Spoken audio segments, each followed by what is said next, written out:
On this discrimination, because you said the sorts of people that drive cabs are the sorts of men that make you feel uncomfortable.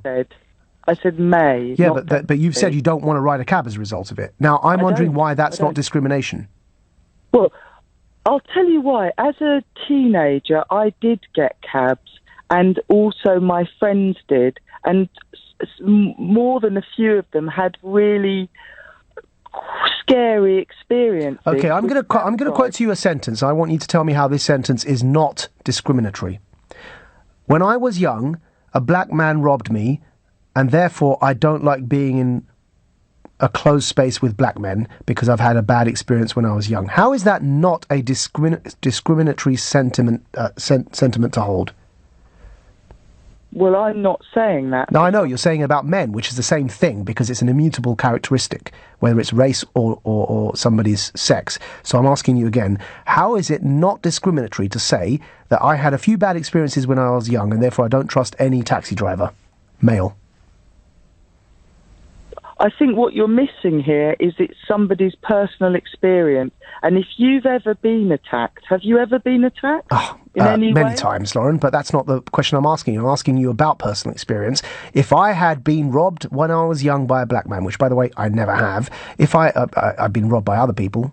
If I had been robbed by a black man when I was young, and then came to the age that you and I are now, and said, I don't feel comfortable because of your quote, my personal experience when I was young with a black man robbing me, so I don't want to be in any private space with a black man, how is that any different to what you're saying about all male car drivers? Because, you see, you're taking it from the wrong perspective, and that's the point I'm making. What's the wrong perspective? The perspective is that a woman or anyone should have a choice if they want to get a cab that's driven by another woman. So I was robbed, again, back to my hypothetical example, I was robbed by a black man when I was young, so I want to be able to choose not to have a black cab driver. What's wrong with that? That's their personal choice. Yeah, so if I want to choose not to have a black cab driver, that's okay, yeah? If that's their choice, that's their choice. You see what you've just done there, Lauren? The problem is that you've just endorsed racism. I don't think so. I'm saying it's somebody's choice. It's not what I'm doing. No, but you've just endorsed. You've just positively endorsed somebody choosing to deliberately not get in a car if the cab driver's black, just because you want to do that if the cab driver's male, and you can't see how that's adopting a discriminatory attitude. I think what you're missing here is people's personal experiences and fears. Yeah. And that's what racism is built on. Let me finish. No. Racism is built on personal prejudices and fears. That's its very definition. So I'm not gonna let you finish because you're saying I'm missing it when that's exactly my point, Lauren. Racism and prejudice is built on personal fears. I'm not missing it. I'm asking you to address it.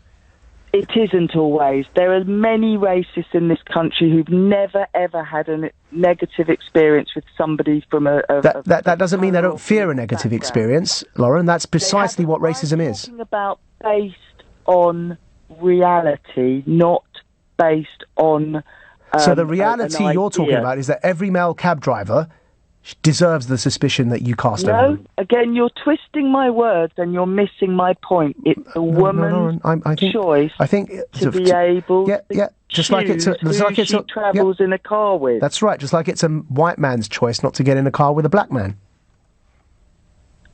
It doesn't mean I endorse that. You just did. You just said it's their choice as well. You're twisting it. You're very clever at twisting it. No, I'm actually, unfortunately, putting some uncomfortable home truths your way about the nature of discrimination. We will make America great again.